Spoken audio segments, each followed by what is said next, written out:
Hello बेटा, नमस्कार सभी को। कैसे हैं आप सब लोग।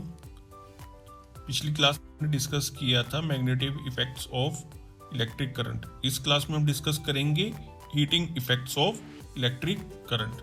चलिए शुरू करते हैं जल्द से अपनी क्लास। सबसे पहले हम इस एक्टिविटी 4.5 को पढ़ेंगे, देखते हैं इसमें क्या है। In this activity we will use a special kind of wire called a nichrome wire. इस एक्टिविटी में हम स्पेशल काइंड ऑफ वायर लेंगे जो कि किससे बनी हुई है, नाइक्रोम से बनी हुई है। ठीक है, नाइक्रोम की जो प्रॉपर्टी है वो हम आगे डिस्कस करेंगे। आगे पढ़ते हैं। Take a cardboard piece of about 10 centimetre length and 10 centimetre width. एक कार्डबोर्ड लेंगे जिसकी लेंथ भी 10 सेंटीमीटर है और विड्थ भी 10 सेंटीमीटर है। 2 नेल्स, 2 नेल्स लेंगे, आयरन नेल्स लेंगे। एक नाइक्रोम वायर लेंगे जिसकी थिकनेस अबाउट 0.3 mm है and the length of this nichrome wire is 10 centimetre. जो ये नाइक्रोम वायर है इसकी जो लेंथ होगी वो कितनी होगी, लगभग 10 सेंटीमीटर के आसपास होगी। एक इलेक्ट्रिक सेल लेंगे, एक सेल होल्डर लेंगे और एक स्विच लेंगे और साथ साथ इसके कनेक्टिंग वायर्स लेंगे हम। ठीक है, आगे बढ़ते हैं हम। इसमें एक्टिविटी में हमें क्या करना है। सबसे पहले इन्होंने लिखा हुआ है mount the nails on the cardboard about 5 centimetre apart. जो हमारे पास जो नेल्स हैं उसको कार्डबोर्ड पर हमारे को 5 सेंटीमीटर अपार्ट में प्लेस करना है। ठीक है, उसके बाद हमारे को ये जो नाइक्रोम वायर्स है इन नेल्स के बीच में हमारे को टाई अप करना है और हमारे को अपना स्विच को क्या रखना है, ऑफ पोजीशन पर रखना है। उसके बाद हमारे को अपनी नाइक्रोम वायर को क्या करना है, टच कर देखना है और उसको फील करना है कि क्या वो हमारे को कैसा फील करवा रही है, हॉट फील करवा रही है या फिर कोल्ड फील करवा रही है। देन हमारे को जो है अपना स्विच को ऑन करना है, ऑन पोजीशन पर लाकर अबाउट 30 सेकेंड्स तक, फिर उसको ऑफ करना है। ठीक है, फिर दोबारा से उसको जो हमारी नाइक्रोम वायर है उसको हमारे को टच कर देखना है। ये जो हमारी एक्टिविटी है इस फिगर में, फिगर 4.5 में हमारे को डिस्प्ले की हुई है। देखिए सब, ये नाइक्रोम वायर का पीस है, 2 नेल्स हो गई हमारी, ये कार्डबोर्ड हो गया 10 बाई 10 सेंटीमीटर का, और ये हमारे पास एक टेम्पररी स्विच का सेटअप है। साथ में हमारे पास एक ये सेल लगा हुआ है जिसका पॉजिटिव टर्मिनल रेड वायर से कनेक्ट है और जो नेगेटिव टर्मिनल है वो ब्लैक वायर से कनेक्ट है।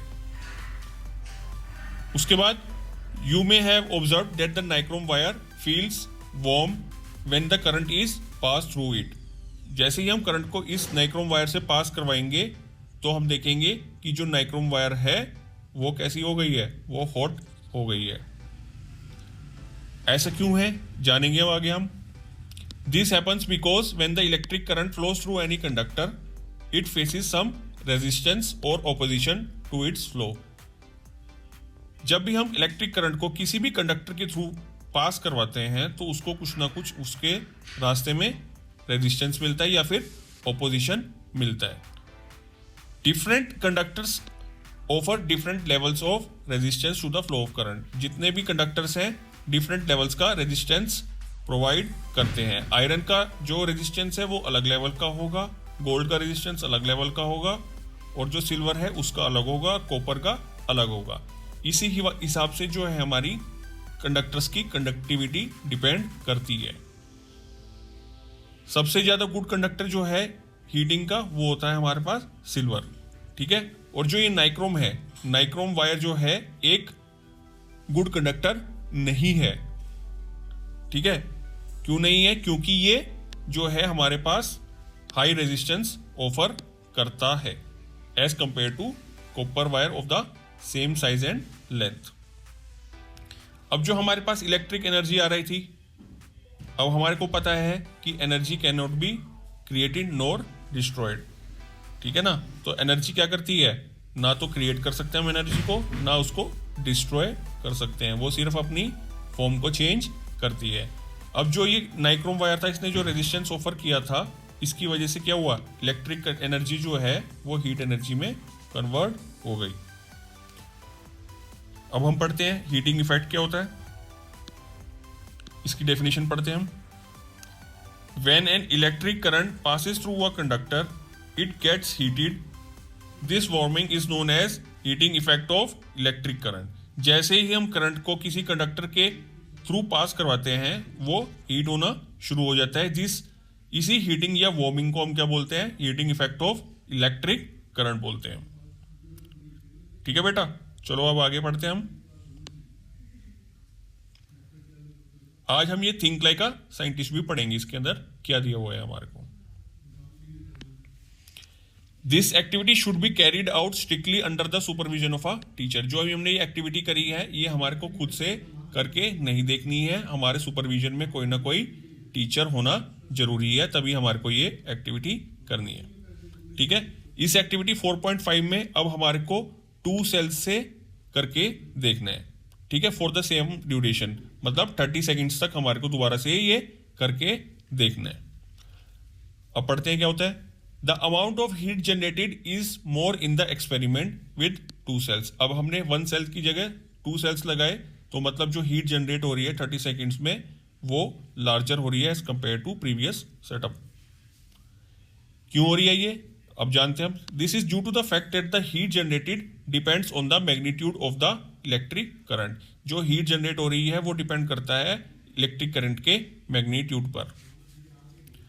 The heat generated in a wire depends on the material thickness and length of the wire and the duration for which the current flows. तो heat जो generated हो रही है वो किस किस पॉइंट पर डिपेंड करता है? वो डिपेंड करता है हमारे पास मटेरियल पर, थिकनेस पर, लेंथ ऑफ वायर पर और and the duration of the current flows, इस पर डिपेंड करता है हमारे पास। चलिए आगे पढ़ते हैं हम। We have learned that an incandescent lamp glows because its filament is heated by an electric current। अब जो हमने घर में हमारी जो लैंप होती है उसका जो फिलामेंट है या फिर हम लैंप है वो क्यों ग्लो करता है? क्योंकि उसके अंदर जब हम इलेक्ट्रिसिटी पास करते हैं तो जो इलेक्ट्रिक एनर्जी है वो हीट एनर्जी में कन्वर्ट हो जाती है। ठीक है, अब हम जो heating effects of electric current है इसके क्या एप्लीकेशंस हो सकते हैं वो भी हम जानेंगे क्या क्या होते हैं। सबसे पहले many house hold appliances such as electric iron, room heaters, stoves, iron immersion rods, water heaters, kettles, hair dryers works on the same principle of the heating effect of electric current। जितने भी हमारे पास appliances है जैसे कि electric room heater हो गया जो हम विंटर्स में यूज करते हैं, स्टोव्स आयरन्स मतलब जो हम खाना बनाने के लिए स्टोव्स वगैरह यूज करते हैं, इमर्शन रोड्स जो पानी गर्म करने के लिए यूज करते हैं, वाटर हीटर्स हो गए, हमारे गीजर्स हो गए जो इलेक्ट्रिसिटी पर चलते हैं, और यहाँ तक कि जो हेयर ड्रायर्स हैं जो हम अपने सलोन या पार्लर में यूज करते हैं वो भी इसी प्रिंसिपल यानी कि heating effect of electric current के ऊपर काम करते हैं। All of these devices contain a rod और अ कॉइल और a wire coiled heating element. इन सब डिवाइसेस के अंदर या तो कोई ना कोई रोड होगी या कोई ना कोई कॉइल होगी वायर से बनी हुई। ठीक है, जिसको हम क्या बोलते हैं? Heating element. कई अप्लायंसेस के अंदर हमारे को ये इजीली विजिबल होता है और ये हमारे को कहीं कहीं जैसे इलेक्ट्रिक स्टोव्स होते हैं, ठीक है, इलेक्ट्रिक हीटर्स होते हैं, उसमें हमारे को ये नाइक्रोम की वायर एक स्पाइरल फॉर्म में दिखाई देती है। ठीक है, और जब इसके अंदर इलेक्ट्रिसिटी पास करते हैं तो ये हमारे को ग्लोइंग रेड हॉट कलर की शो होती है।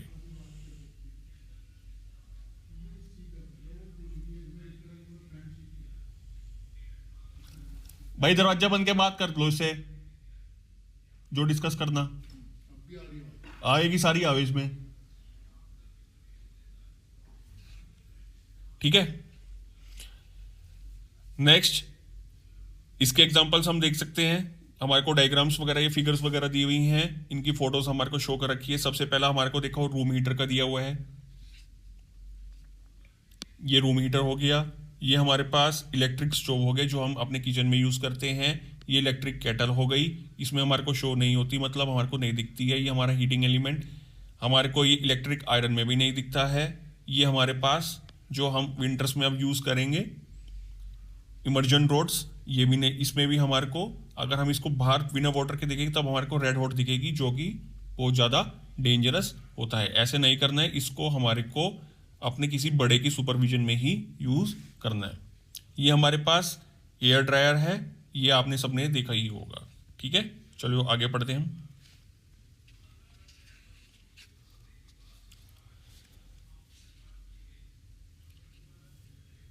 The heating effect of electric current is useful in many everyday appliances, but sometimes it can cause problems like energy loss in wires during transmission. Overheating in appliances may cause damage to the plugs and sockets, whereas plastic parts may melt or even lead to fires. ये जो है हमारे पास heating effect जो है ये हमारे लिए कहीं ना कहीं यूजफुल तो है, पर इसके कहीं ना कहीं प्रॉब्लम्स भी ये क्रिएट कर सकता है। जैसे कि ये हीटिंग इफेक्ट्स की वजह से हमारा एनर्जी लॉस भी बहुत ज़्यादा होता है। जब ट्रांसफार्मर से या फिर पावर स्टेशन से इलेक्ट्रिसिटी को सप्लाई किया जाता है थ्रू वायर्स के थ्रू, तब वहाँ पर भी ये वायर्स हीटिंग की वजह से एनर्जी लॉस करती हैं। ठीक है, और जैसे अप्लाइंसेस हो गए, इनका अगर हम अच्छे से इस्तेमाल ना करें, अच्छे से यूज़ ना करें, तो ये हमारे पास कुछ भी हमारा डैमेज कर सकती हैं। जैसे हमारे प्लग्स एंड सॉकेट्स को भी डैमेज कर सकती है या फिर कुछ ना कुछ इलेक्ट्रिक शॉक भी क्रिएट कर सकती हैं। इसलिए जो हमारे हाउस होल्ड सर्किट्स हैं, इनके अंदर सेफ्टी डिवाइस लगाए जाते हैं ताकि इनका जो इंसिडेंट्स या फिर एक्सीडेंट्स ये क्रिएट्स कर सकते हैं उसको मिनिमाइज किया जा सके। ठीक है बेटा, अब ये बढ़ते हैं ever heard of. Beyond house hold use heating effect of electric current has several industrial applications. One notably example is in the steel manufacturing industry. तो ये कह रहा है कि जो स्टील मैन्युफैक्चरिंग इंडस्ट्री है वहां पर भी ये इसका यूज किया जाता है। मतलब ये एप्लीकेशंस, या हम कह सकते हैं heating effect of electric current का जो फिनोमिना है इसका यूज होता है।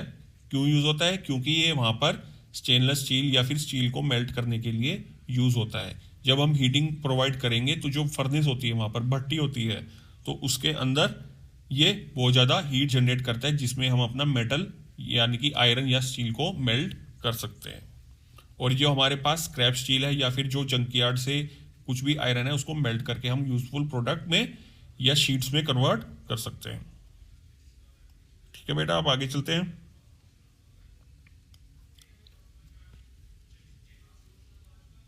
अब हम जानेंगे कि इलेक्ट्रिसिटी कैसे प्रोड्यूस होती है और कैसे हम इसको स्टोर करते हैं। ठीक है, अब ये हमारे को एग्जांपल दिया हुआ है, ये 4.3 दिया हुआ है हमारे को। How does a battery generate electricity? जो बैटरी है वो इलेक्ट्रिसिटी कैसे जनरेट करती है। ठीक है, सबसे पहले हम इसमें पढ़ेंगे वोल्टेक सेल के बारे में। वोल्टेक सेल को जो है हम गैल्वेनिक सेल भी बोलते हैं। इसके अंदर दो मेटल प्लेट्स होती हैं made of different materials and a liquid cold and electrolyte placed in a glass और प्लास्टिक कंटेनर। इसका फिगर हमारे को 4.7 में हमारे को एक्सप्लेन किया हुआ है कि इसके अंदर दो इलेक्ट्रोड्स होती हैं जो कि डिफरेंट मटेरियल से बनी होती हैं। एक ये हो गई और एक ये हो गई। पॉजिटिव वाली इलेक्ट्रोड को हम कैथोड बोलते हैं और नेगेटिव वाली इलेक्ट्रोड को हम एनोड बोलते हैं। इनके अंदर दो शीट्स किसके लगी होती है? मेटल की शीट्स लगी होती हैं। ठीक है, और यहां पर एक इलेक्ट्रोलाइट होता है। इलेक्ट्रोलाइट क्या होता है? ऐसा सॉल्यूशन जिसके अंदर कुछ ना कुछ ऐसा लिक्विड होता है जिसके अंदर इलेक्ट्रिसिटी कंडक्ट करते हैं, और वो इलेक्ट्रिसिटी किसके थ्रू कंडक्ट होती है? वो होती है आयंस के थ्रू। बड़ी क्लासेस में 9th क्लासेस में आप पढ़ेंगे कि हमारे पास 2 टाइप्स के आयंस होते हैं। एक एनायन होता है जो कि नेगेटिव चार्ज होता है और एक कैटायन होता है जो कि पॉजिटिव चार्ज होता है। ठीक है, आगे बढ़ते हैं। The plates called the electrodes are partly dipped in the electrolyte which is usually a weak acid or a salt solution। तो जो इलेक्ट्रोलाइट्स है या फिर जो ये हमारे पास प्लेट्स है, एक ये और ये इलेक्ट्रोलाइट में इमर्स होती है, मतलब इनको इलेक्ट्रोलाइट के अंदर हल्का सा डिप किया हुआ होता है पार्टली। और ये इनके बीच में जो सोल्यूशन होता है, ये जो सोल्यूशन है वो क्या हो सकता है? एक या तो वीक एसिड हो सकता है या फिर एक सोल्ट सोल्यूशन हो सकता है। अब क्या होगा? अब जो हमारे पास ये इलेक्ट्रोलाइट है ये क्या करेगा? केमिकल रिएक्शन प्रोड्यूस करेगा प्लेट्स के बीच में, जिसकी वजह से एक केमिकल रिएक्शन वहां पर होगा। इन केमिकल रिएक्शंस की वजह से इनके बीच में इलेक्ट्रिसिटी प्रोड्यूस होगी। पॉजिटिव चार्ज का फ्लो होगा और दूसरी तरफ से नेगेटिव चार्ज का फ्लो होगा। जब चार्जेस फ्लो होते हैं उसकी वजह से इलेक्ट्रिसिटी जनरेट होती है, उसी को हम इलेक्ट्रिसिटी बोलते हैं। When the circuit is connected, electric current flows from the positive terminal through the circuit to the negative terminal. अब ये हमारे पास यहाँ से पॉजिटिव टर्मिनल से जो है इलेक्ट्रिक करंट मूव करेगा और ये सर्किट में मूव करता करता नेगेटिव टर्मिनल की तरफ जाएगा। तो हमेशा जो है इलेक्ट्रिसिटी पॉजिटिव टर्मिनल से नेगेटिव टर्मिनल की तरफ मूव करती है। अब जैसे ही समय बीतता है तो ये हमारे जो केमिकल्स है, इसके अंदर जो इलेक्ट्रोलाइट्स है, इसकी जो क्षमता या एबिलिटी वो खत्म हो जाती है टाइम के अनुसार, क्योंकि इसके अंदर केमिकल रिएक्शन होना बंद हो जाता है। जैसे ही केमिकल रिएक्शन बंद होगा तो इसके अंदर जो है इलेक्ट्रिसिटी बननी भी बंद हो जाएगी। इसलिए हम इसको बाद में डेड सेल भी बोलते हैं, क्योंकि ये इलेक्ट्रिसिटी को और ज़्यादा सप्लाई नहीं कर सकता। चलिए आगे बढ़ते हैं हम।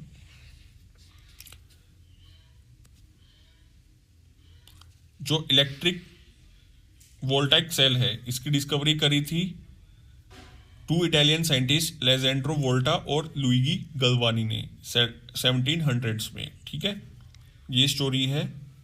इन्होंने टेस्ट किया था फ्रॉग के ऊपर, ठीक है, मेटल्स के ऊपर, ठीक है, और इन्होंने शो किया था कि कैसे एक फ्रॉग की लेग में इलेक्ट्रिक करंट को पास करके इन्होंने एक इन्वेंशन किया था।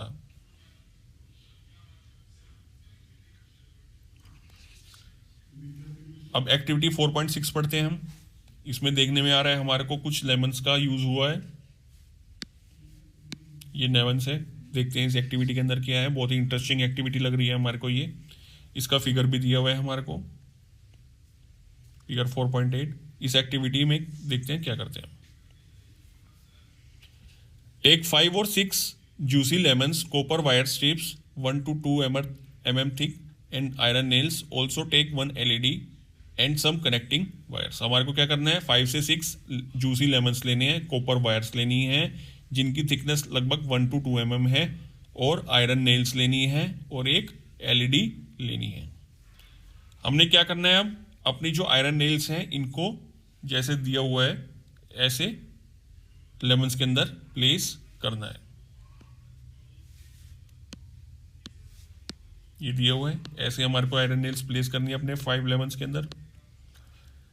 अब जो इनसे हमारे को अपनी वायर्स कनेक्ट करनी है और एक वायर पिछले वाले जो लेमन है उसके साथ डिप करके कनेक्ट करनी है। ऐसे ऐसे हमारे को करके एक सर्किट कंप्लीट करना है। और लास्ट में जो हमारे पास 2 वायर्स बचती हैं, ये 2 वायर्स हैं, एक नेल से निकल रही होगी और एक लेमन से निकल रही होगी, लास्ट वाले लेमन से, उसको एक एलईडी से कनेक्ट करना है। आपको एक इंपॉर्टेंट बात बताता हूं, इसमें एलईडी के जो है हमारे पास 2 टर्मिनल्स होते हैं, एक पॉजिटिव टर्मिनल होता है और एक नेगेटिव टर्मिनल होता है। इसकी पहचान कैसे होती है, इसको हम कैसे पहचान सकते हैं कौन सा पॉजिटिव है कौन सा नेगेटिव है। जो लॉन्गर लेंथ का टर्मिनल होगा, मतलब जो लॉन्गर लेंथ की वायर होगी, वो हमारा पॉजिटिव टर्मिनल होता है, और जो शॉर्टर वाला होता है वो हमेशा नेगेटिव होता है। अगर हम बैटरी के पॉजिटिव टर्मिनल से नेगेटिव एलईडी के टर्मिनल को कनेक्ट कर देंगे तो, और पॉजिटिव से नेगेटिव को कनेक्ट कर देंगे तो एलईडी ग्लो नहीं होगी। ये जो पॉजिटिव टर्मिनल है एलईडी का, इससे हमारे को बैटरी का पॉजिटिव टर्मिनल ही कनेक्ट करना पड़ेगा।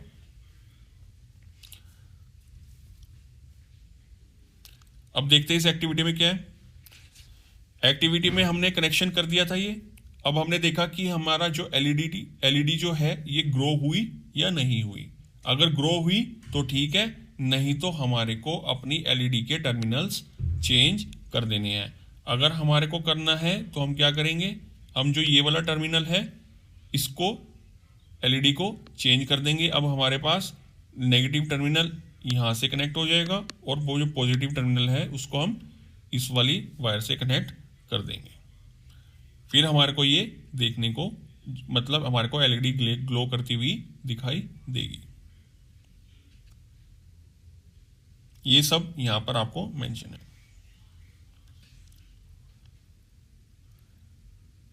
अब यहां पर हमारे को एक बहुत इंपॉर्टेंट चीज दी हुई है जो कि एमसीक्यूज में हमारे से पूछी जाती है।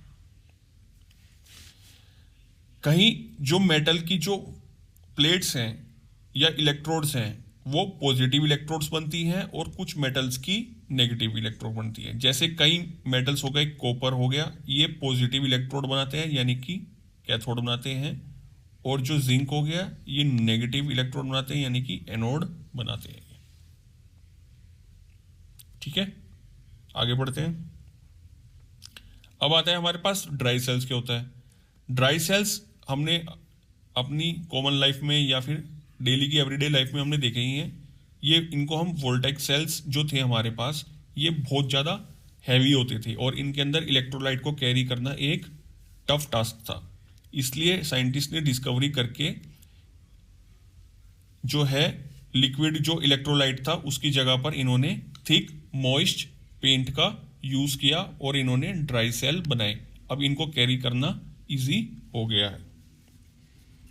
ठीक है, इसके अंदर क्या होता है? इसके अंदर हमारे पास ये हम डेली की लाइफ में भी देखते हैं कि जो सेल है जो हम अपने टीवी के रिमोट्स में या फिर कुछ भी टॉयज वगैरह में यूज करते हैं, ये वही वाला सेल है। इसको हम ड्राई सेल भी बोलते हैं। इसके अंदर एक मेटल की कैप होती है जो कि पॉजिटिव टर्मिनल बनाती है। वो जो है एक कार्बन रोड या ग्रेफाइट की रोड से कनेक्ट होती है। और ये जो ग्रेफाइट की रोड है ये वाली या कार्बन की रोड है, ये किसके अंदर इमर्ज होती है? इलेक्ट्रोलाइट के अंदर, जो कि एक मॉइस्ट पेस्ट होता है। और इसके बाहर एक जिंक की एक पतली सी शीट होती है, राउंड शेप में, सिलेंडर शेप में बोल सकते हैं हम इसको।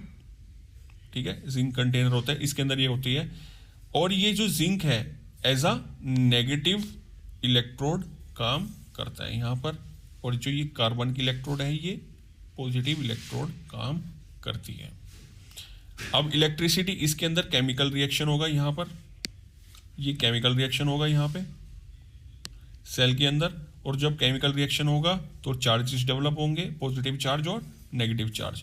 पॉजिटिव चार्ज जो है हमारा इस कार्बन की इलेक्ट्रोड के ऊपर इकट्ठा हो जाएगा, और जो नेगेटिव चार्ज है वो जिंक की। इसलिए जो सेल का जो बॉटम का पार्ट होता है वो नेगेटिव होता है, और जो ये पॉजिटिव का ऊपर का मेटल कैप होती है ये पॉजिटिव पार्ट होता है। ठीक है, इनमें कई सेल्स जो होते हैं हम उनको रिचार्ज नहीं कर सकते, और कई सेल्स ऐसे भी होते हैं जिनको हम रिचार्ज कर सकते हैं। मेन फंक्शन इनका, बेसिक फंक्शन सिमिलर ही होता है। अब जो हमारे मोबाइल फोन्स में या फिर टॉयज में कई बैटरीज ऐसे होते हैं जिनको हम चार्ज कर सकते हैं। लैपटॉप की बैटरीज हो गई, या फिर हमारे जो जितने भी लैपटॉप्स हो गया, कंप्यूटर्स हो गया, या फिर मोबाइल फोन्स होंगे, इनकी बैटरी में हम उनको रिचार्ज कर सकते हैं, और इसका यूज़ हम मल्टीपल टाइम्स भी कर सकते हैं। ये हमारी वेस्टेज को भी बचाता है और हमारे मनी को भी बचाता है। अब ये बैटरी का जो साइज है ये छोटा भी हो सकता है और बड़ा भी हो सकता है। अब छोटी बैटरीज जो हमारे फोन्स वगैरह में यूज होती है वो उनका जो साइज है वो छोटा होता है, और जो हमने ई रिक्शा वगैरह देखी है उसके अंदर ये जो बैटरीज या इलेक्ट्रिक व्हीकल्स जो कार्स आ रही हैं या इलेक्ट्रिक बसेस आ रही हैं उनके अंदर इनका साइज बड़ा होता है। ठीक है,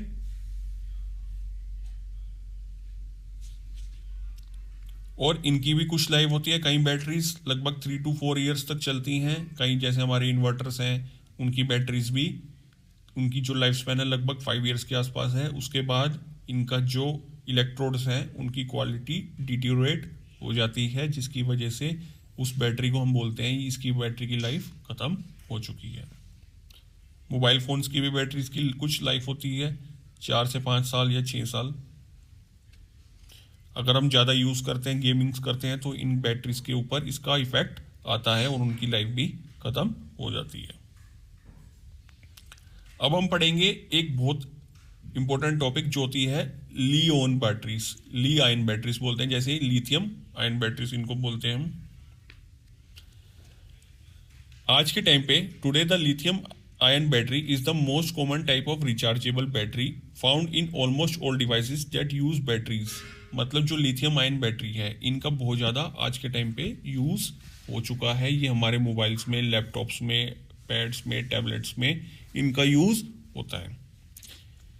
इन बैटरीज के अंदर स्पेशल मेटल्स लगे होते हैं जैसे कि लिथियम और कोबाल्ट।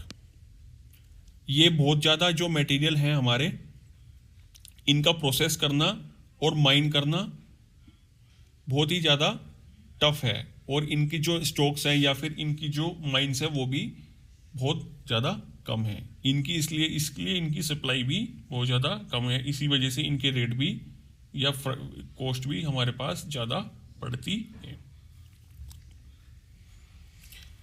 इसलिए जो हमारी गवर्नमेंट है वो इनको रिसाइकल करने के ऊपर विशेष फोकस करती है।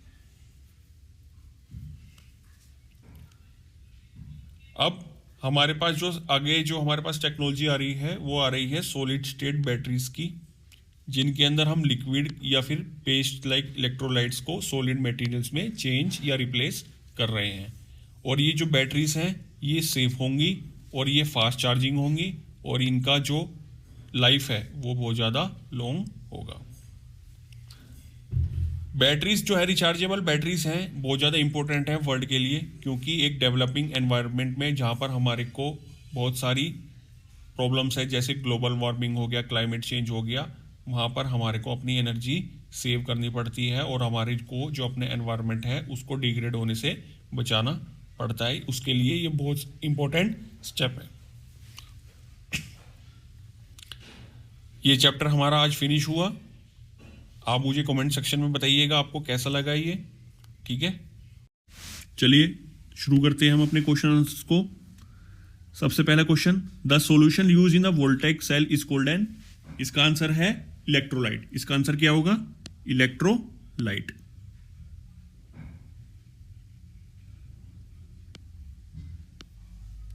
इलेक्ट्रोलाइट होगा इसका answer. Second, a current carrying coil behaves like a magnet, इसका आंसर होगा magnet.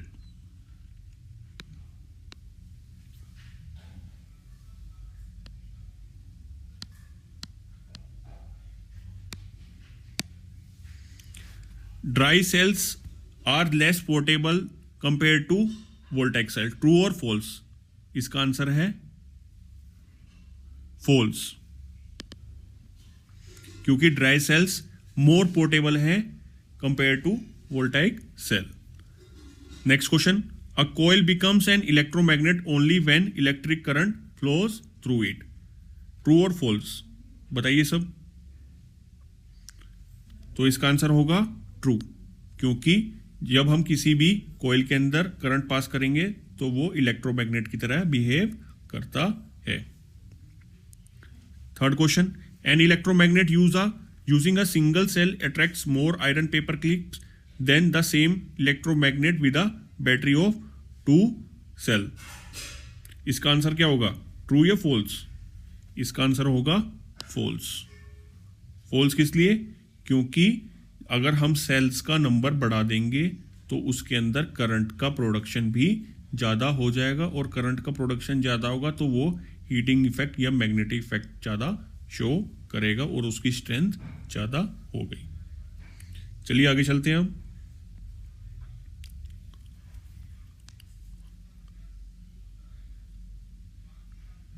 The wire an electric current flows through a nichrome wire for a short time, इसका फर्स्ट ऑप्शन है the wire become warms, a magnetic compass placed below the wire is deflected. इसमें हमारे को correct option choose करना है, तो इसका correct option का आंसर होगा सी पार्ट, क्योंकि इसमें बोथ ऑप्शंस करेक्ट हैं, बोथ 1 and 2 आर करेक्ट। अब हम करते हैं मैच द फॉलोइंग।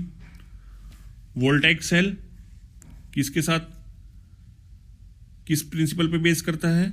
ये करता है generate electricity by chemical reaction. Next, electric iron. Electric iron किस पे बेस है? इलेक्ट्रिक आयरन बेस है works on heating effect of electric current. Nichrome wire best suited for electric heater. Electromagnet works on the magnetic effect of electric current.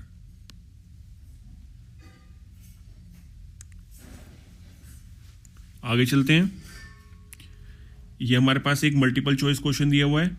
Nichrome wire is commonly use in electrical heating device because it is a, first option देखते हैं, is a good conductor of electricity, नहीं, nichrome good conductor of electricity तो नहीं है।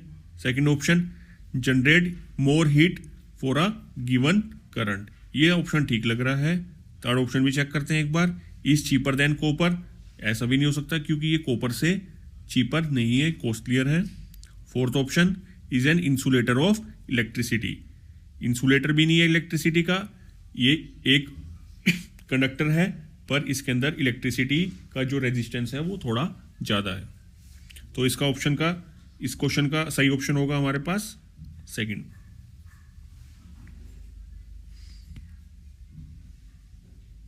आगे चलते हैं, ये हमारे पास थोड़ा रीजंस वाला क्वेश्चन है, ये हमारे को इसकी पीडीएफ आपको मिल जाएगी।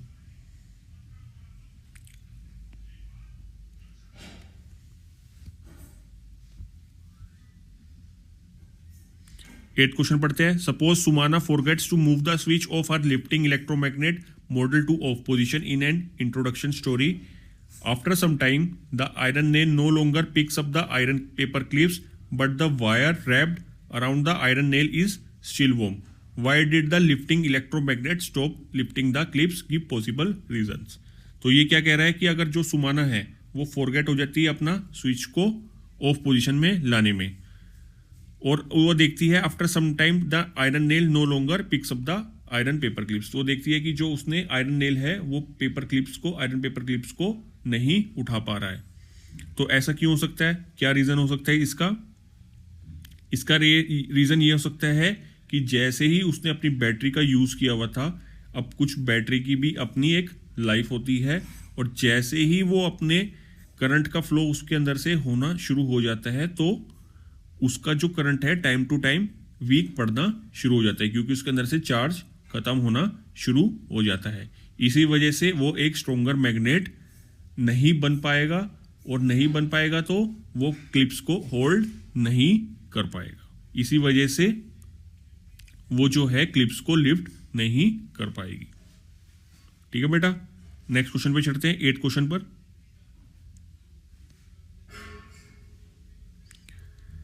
In figure 4.11 in which case the LED will glow when the switch is closed. अब हमारे को बताना है कि एलईडी कौन से सेटअप में, ए या बी सेटअप में ग्लो करेगी जब स्विच हमारा क्लोज है, यानी कि ऑन पोजीशन पर है।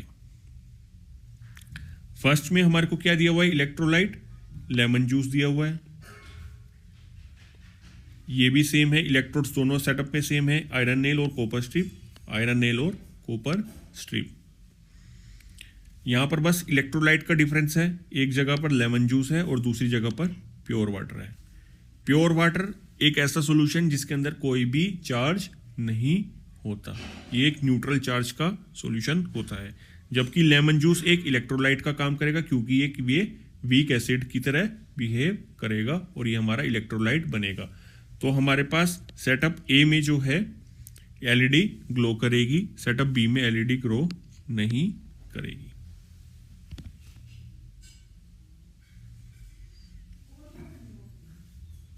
टेंथ क्वेश्चन में देखते हैं हम, Neha keeps the coil exactly the same as in activity 4.4 but the slides the iron nail without leaving only the coiled wire. Will the coil still deflect the compass? If yes, will the deflection be more or less than before? तो ये कह रहा है कि हाँ, जो deflection है इसका आंसर मैं आपको बताता हूँ। Yes, the coil will still deflect the compass but less than before. The iron core strengthens the magnet. अब अगर उसने जो है आयरन कोर को बाहर अपनी वायर से निकाल लिया, आयरन नेल को कोर से बाहर निकाल दिया, तो उसका जो मैग्नेटिक इफेक्ट है वो अब कम हो जाएगा, मैग्नेटिक फील्ड वीक हो जाएगी। पर वीक हो जाएगी इसका मतलब ये नहीं है कि खत्म हो जाएगी, पर उसके अंदर फोर्स, अब मैग्नेटिक फोर्स पहले से कंपेयर करें तो कम हो जाएगी, और डिफ्लेक्शन होगा पर कम क्वांटिटी में होगा। अब देखते हैं हम last question. We have 4 coils of similar shape and size made up of iron, copper, aluminium and nichrome. ठीक है, अब हमारे को ये बताना है